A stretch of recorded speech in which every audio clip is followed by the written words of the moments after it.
ಹವಾಮಾನ ಬದಲಾದಂತೆ ಜನರ ಜೀವನ ಶೈಲಿ ಕೂಡ ಬದಲಾಗುತ್ತೆ. ಅದರಲ್ಲಿ ಚಳಿಗಾಲದ ವಿಶೇಷ ಏನಂದರೆ ಈ ಋತುವಿನಲ್ಲಿ ಹಲವಾರು ಹಸಿರು ಎಲೆಗಳ ತರಕಾರಿಗಳು ಸಿಗುತ್ತೆ. ಈ ಹಸಿರು ತರಕಾರಿಗಳಲ್ಲಿ ಸಾಕಷ್ಟು ಖನಿಜಗಳು, ವೈಟಮಿನ್ಸ್ ಮತ್ತು ಫೈಬರ್ ಅಂಶಗಳು ತುಂಬ ಜಾಸ್ತಿನೇ ಸಿಗುತ್ತೆ.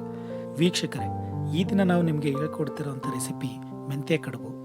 ಸೊಪ್ಪನ್ನು ಯೂಸ್ ಮಾಡಿ ಹೇಗೆ ಒಂದು ರುಚಿಕರ ಮತ್ತು ಆರೋಗ್ಯಕರವಾದ ರೆಸಿಪಿನ ಮಾಡ್ಬೋದು ಅಂತ ಈ ನಮ್ಮ ಕಂದಗಲ್ ಕಿಚನ್ ಚಾನಲ್ನಲ್ಲಿ ತಿಳಿಸ್ಕೊಡ್ತೀವಿ. Welcome back to Kandagal kitchen.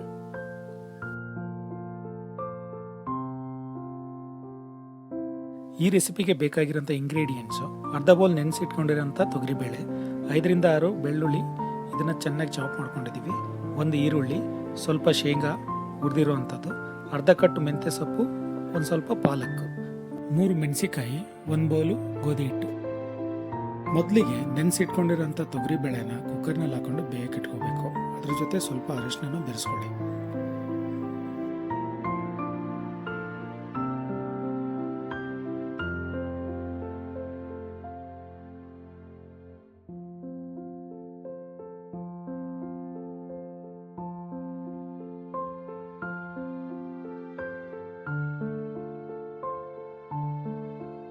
ಈಗ ಕಡುಬು ಹೇಗೆ ಮಾಡೋದಂತ ನೋಡೋಣ ಬನ್ನಿ. 1 ಬೌಲ್ ಗೋಧಿ ಹಿಟ್ಟನ್ನು ತಗೊಳ್ಳಿ. ಚಪಾತಿಗೆ ನಾವು ಯಾವ ಥರ ಕಲಿಸ್ಕೊಳ್ತೀವಲ್ವ ಅದೇ ಥರನೇ ಕಲಿಸ್ಕೊಳ್ಳಿ.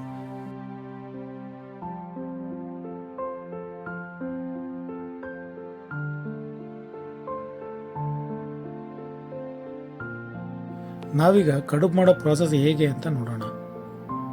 ಮೊದಲಿಗೆ ಕಲಸಿಟ್ಕೊಂಡಂಥ ಚಪಾತಿ ಹಿಟ್ಟನ್ನ ಈ ಥರ ಚಿಕ್ಕ ಚಿಕ್ಕ ಪೀಸ್ಗಳನ್ನಾಗಿ ಮಾಡಿಟ್ಕೊಳ್ಳಿ.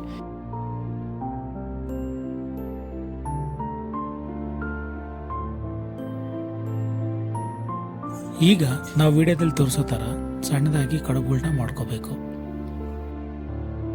ಪ್ಯಾರಲಲ್ ಆಗಿ ಒಂದು ಪಾತ್ರೆನಲ್ಲೇ ನೀರನ್ನ ಕುದಿಯೋದಕ್ಕೆ ಇಡಿ. ಏನಕ್ಕೆ ಅಂದರೆ ಕಡುಬನ್ನೆಲ್ಲ ಮಾಡಿ ಆದಮೇಲೆ ಅದನ್ನು ಈ ನೀರಿನಲ್ಲಿ ಹಾಕಿ ಬೇಯಿಸ್ಕೋಬೇಕು.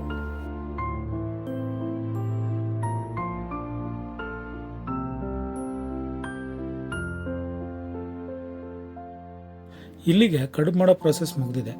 ಈಗ ಬಿಸಿನೀರಿಗೆ ಸ್ವಲ್ಪ ಎಣ್ಣೆನ ಹಾಕೊಳ್ಳಿ. ಎಣ್ಣೆ ಹಾಕೋ ಪರ್ಪಸ್ ಏನಪ್ಪ ಅಂತಂದರೆ, ನೀವು ಕಡುಬನ್ನ ಇದರಲ್ಲಿ ಬೇಯೋದಕ್ಕೆ ಹಾಕ್ತಿರಲ್ವ, ಸೊ ಅವಾಗ ಒಂದಕ್ಕೊಂದು ಅಂಟ್ಕೊಳ್ಳೋದಿಲ್ಲ.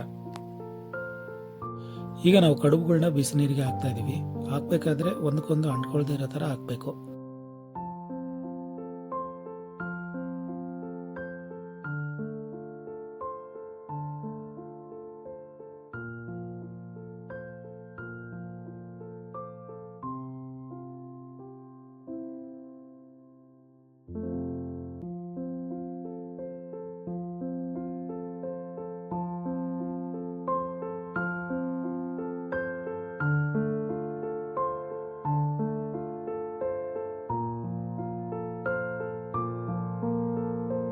ಪ್ಯಾರಲಲ್ ಆಗಿ ನಾವು ಬೇಯಕ್ಕೆ ಇಟ್ಕೊಂಡಂಥ ತೊಗರಿಬೇಳೆ ಕೂಡ ಈಗ ಬೆಂದಿದ್ದಾವೆ. ಈ ಬೆಂದಿರೋಂಥ ತೊಗರಿಬೇಳೆನ ಒಂದು ಬೌಲ್ನಲ್ಲಿ ಹಾಕಿ ಇಟ್ಕೊಳ್ಳಿ.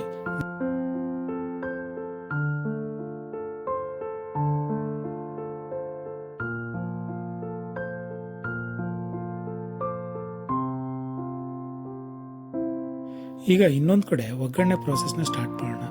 ಕಾದಿರೋಂಥ ಎಣ್ಣೆಗೆ ಜೀರಿಗೆ, ಸಾಸಿವೆ, 3 ಹಸಿಮೆಣಸಿಕಾಯಿ, ಬೆಳ್ಳುಳ್ಳಿ, ಹುರಿದ ಶೇಂಗಾ, ಕರಿಬೇವು, ಈರುಳ್ಳಿ ಇದನ್ನೆಲ್ಲ ಹಾಕೊಂಡು ಬಾಡಿಸ್ಕೊಳ್ಳಿ. ರುಚಿಗೆ ತಕ್ಕಷ್ಟು ಉಪ್ಪು ಹಾಕೋದನ್ನ ಮರಿಬೇಡಿ.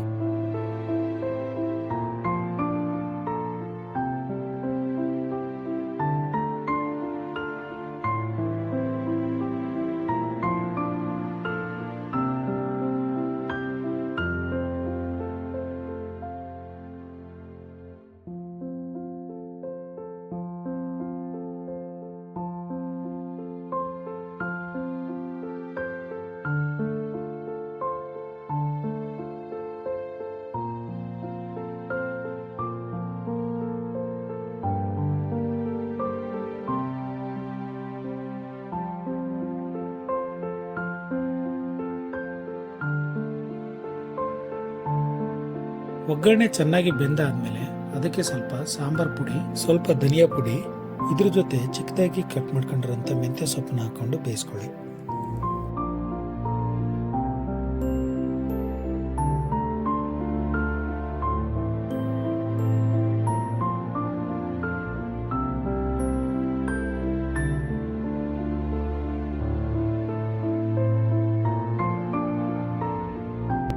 ಈಗ ಈ ಒಗ್ಗರಣೆಗೆ ಬೇಯಿಸ್ಕೊಂಡಿರೋಂಥ ತೊಗರಿ ಬೇಳೆನ ಸೇರಿಸ್ಕೊಳ್ಳಿ.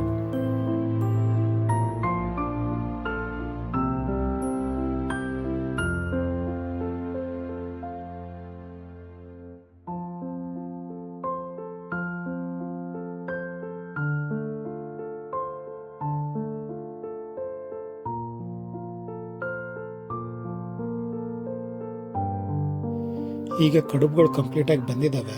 ಸ್ಟ್ರೈನರ್ ಸಹಾಯದಿಂದ ಇದನ್ನ ಸ್ಟ್ರೈನ್ ಮಾಡಿಕೊಂಡು ಒಗ್ಗರಣೆ ಜೊತೆ ಸೇರಿಸ್ಕೋಬೇಕು.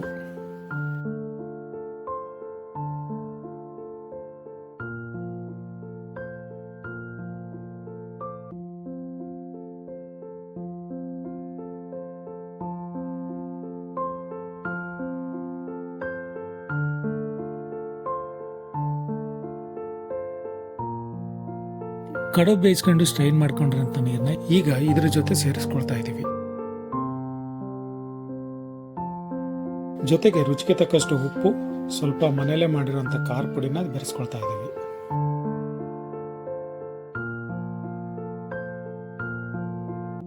ಈಗ ನಮ್ಮ ಉತ್ತರ ಕರ್ನಾಟಕ ಭಾಗದ ಒಂದು ರುಚಿಯಾದಂಥ ಮತ್ತು ಆರೋಗ್ಯಕರವಾದಂಥ ಮೆಂತ್ಯ ಕಡುಬು ರೆಡಿಯಾಗಿದೆ.